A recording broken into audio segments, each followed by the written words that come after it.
Spell speed, one of life's greatest mysteries. I made a poll recently asking how well Yu-Gi-Oh fans understood spell speed, and the majority that responded either somewhat understood or just didn't have a clue. I think one of the reasons for this is the anime never dedicated a single second to explain spell speed. See, each card has an attack number and a defense number. First player to eliminate their opponent's life points wins the duel. Oh, is it that easy, Tay? Is that all you need to know? Pfft, amateur. How many wins do you even have? Oh my god, she has a 100% win ratio? What the hell? Despite this, for the most part, people can start playing Yu-Gi-Oh without knowing spell speed. However, the more competitive you get, the more important spell speed becomes. And at the end of the day, knowledge is power.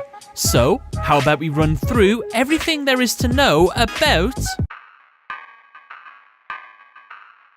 Spell speed refers to how fast an effect resolves after its activation in the Yu-Gi-Oh card game. Every card that has an effect has a spell speed. So, monster cards, spell cards, and trap cards all have a spell speed. However, not all of their spell speeds are the same, as there are 3 types: spell speed 1, spell speed 2, and spell speed 3. Spell speed 1 is the slowest spell speed of all 3. Cards with this speed can only be activated during the main phase 1 or the main phase 2, and only when there is an open game state, which basically means nothing is going on. There's a bit of free time in the duel. This then means that spell speed 1 cards cannot respond to the activation of effects. This is due to their slow nature. Thus, they can never be any higher than a chain 1 in a series of effects. What's a chain, I hear you ask? Good question. It's also important to know. A chain in Yu-Gi-Oh is simply the order you resolve card effects in. If I play a card, then my opponent plays a card in response to mine, we have created a chain. So what happens after this chain is created? Well, once the final card has been played, you begin to start resolving them in the chain order of the most recent, then the second most recent, all the way back to the first effects that was used in the chain. Does that sound confusing? Well, it shouldn't be. Let's say 3 cards were used. Each card gets a number. The first one activated gets the number 1. The second one, number 2, and the third one, number 3. At the end of all of this, we resolve with chain link 3 first, then chain link 2, then finally chain link 1. And with that, that's the gist of chain links in Yu-Gi-Oh! Getting back to spell speed 1 cards, they consist of all spell cards, with the only exception being quick play spell cards. Also, all effect monsters that's effects do not have the phrase during either player's turn, or the more modern phrase, quick effects, are also classed as spell speed 1 cards. Basically, if the monster's effect requires an open game state, or its effect is a flip effect, ignition effect, or a trigger effect, then that's it. I imagine you want some examples. Well, an example of a spell speed 1 card would be something like Regeki, as it can only be activated during the main phases, and you can't use it in response to your opponent's moves, or even during your opponent's turn. So, it's a spell speed 1. The monster Cyber Dragon also is a spell speed 1 card, as its effect, like Regeki, can only be used during the main phases, and not in response to anything. Spell speed 2 effects are fast. So fast in fact they can be chained to spell speed 1 and other spell speed 2 cards activations. The only thing they cannot chain to is a spell speed 3, since it is too fast for them to keep up with. Spell speed 2 cards consist entirely of quick play spell cards, normal and continuous trap cards, and monsters that have the phrase quick effect as part of their effect. Examples of these would be Mystical Space Typhoon, since you can activate it at any time, even during your opponent's turn, and even in response to your opponent's moves. Karma Cut would be another example. Say your opponent summons a monster, then this card can be used in response to that monster's summon, immediately banishing it from the field.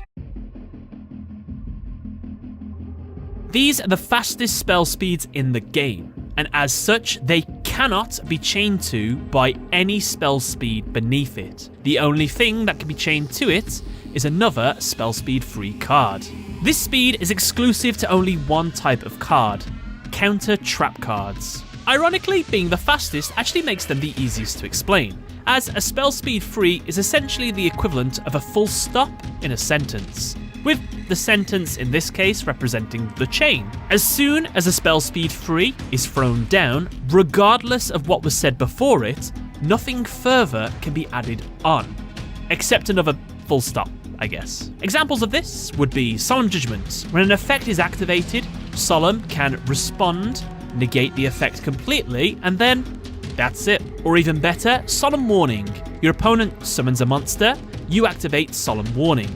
Your opponent, despite holding a Forbidden Lance in their hand, let's say, which, keep in mind, is a spell speed 2, unfortunately, they cannot activate it, since it is too slow, and thus can't be chained in order to save their monster. So after learning all this, the question you might have is, what is the point of spell speeds? Well, it's essentially a way for a player to understand what they can and can't respond to in the middle of a duel with the cards that they have in their hand or on the field. So overall, pretty simple and concise, right? Well, this is the Yu-Gi-Oh card game. It never really likes to make things simple, and so of course there are some exceptions to these rules. For instance, I said spell speed 1 can never be chain link 2 or higher, right? Well, 99% of the time, that is true. One exception to this rule is if multiple spell speed 1 cards are triggered at the same time. This event has a bit of a boring technical name called Simultaneous Effects Go On Chain, or SEGOC for short. This process makes it so that during scenarios where, let's say, 2 monsters attack each other who both have an effect that, if they are destroyed, they can special summon a monster, well, what happens? Well, after their destruction, both cards' effects would happen simultaneously. So, to reduce the confusion and who does what first, SEGOC states that the turn player's effect would become Chain Link 1, with the opponent's as Chain Link 2. So then, after this, they would continue to be resolved like you would anything else. But that is basically how a spell speed 1 can become a Chain Link 2. Also, another issue is while spell speed 2 cards can be activated in response to a lot of things, something they can't do is be used in the damage step.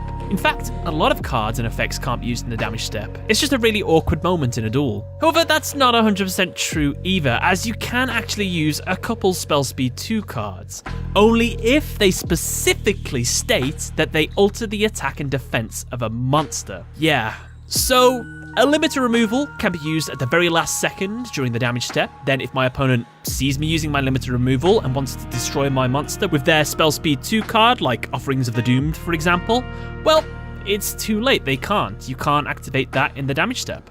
If they had a limiter removal that they could chain to their monster as well, then they could do that, but yeah, well, they don't. And we might as well mention that there are other types of cards that you can use in the damage step as well, like counter trap cards, mandatory effects, a bunch of stuff that's not really too relevant to this video, but I'll tell you what is, there is one more exception to spell speeds, and that is, remember when I said spell speed 3 cards can chain to everything, but nothing can chain to them? Well, that's only 99.99% of the time as well, as there are a couple cards that exist that are given the fan name of Spell Speed 4. This isn't their official name, they're not separate to anything at all. However, they call them Spell Speed 4s because they're referring to the fact that they themselves cannot be chained to under any circumstances. Nothing can. There are only 2 cards, to my knowledge, that have this ability so far, which are Super Polymerization, as it states in its effect, neither player can activate cards or effects in response to this card's activation. Thus, despite being only a spell speed 2, it subverts the spell speed hierarchy. Also, Nordic Relic Levitine, it also states cards and effects cannot be activated in response to this card's activation. So, yeah, that also subverts the hierarchy. However, despite those exceptions to the rules, for the most part, this is how spell speeds work in Yu-Gi-Oh! I hope you learned a little something from this video, or if you feel like there was anything I missed out, feel free to add it in the comments section below for others to learn. Thank you all for watching my Spell Speed Idiots Guide, but other than that, thank you all for watching and catch you later. Bye everyone!